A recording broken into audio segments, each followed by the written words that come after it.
ایک بھائی نے آسٹریلیا سے یہ میسج بھیجا تھا، وہ کہتے ہیں کہ میں ایک نان مسلم کمپنی میں جاب کرتا ہوں،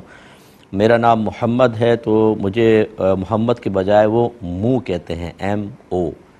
اور وہ کہتے ہیں کہ یہاں کا رواج ہے کہ نام کو چھوٹا کر کے بولتے ہیں، تو شروع میں جب میں نے جوائن کیا انہوں نے مو کہا تو میں نے بھی یس کر دیا،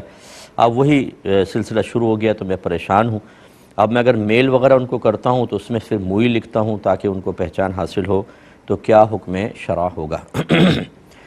دیکھیں، ویسے تو نبی کریم صلی اللہ علیہ وسلم کو اختصار کے ساتھ، جیسے بعض لوگ MOHD لکھ دیتے ہیں یا اونلی M لکھ دیتے ہیں، یہ شریعت نے منع کیا ہے۔ اگرچہ یہاں پر نام نبی کریم کا مقصود نہیں ہوتا، ہمارا ہوتا ہے، لیکن پھر بھی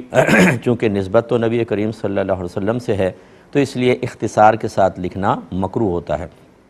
ایسا نہیں کرنا چاہیے۔ اب چونکہ وہ غیر مسلمین ہیں، وہ اگر آپ کو منہ کہہ کے پکارتے ہیں تو ایک الگ بات ہے، ان کے لیے تو یہ حکم شرع سخت نہیں ہوگا، لیکن خود آپ کو ذرا احتیاط کرنی چاہیے، یعنی اگر وہ منہ کہیں تو ٹھیک ہے، لیکن آپ جب میل وغیرہ لکھیں تو محمد ہی لکھیں،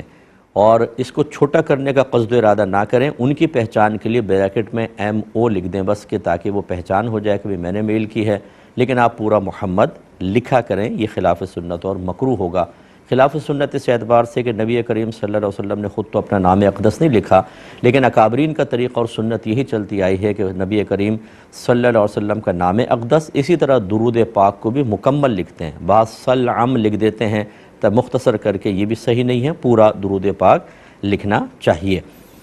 یہ کہتے ہیں کہ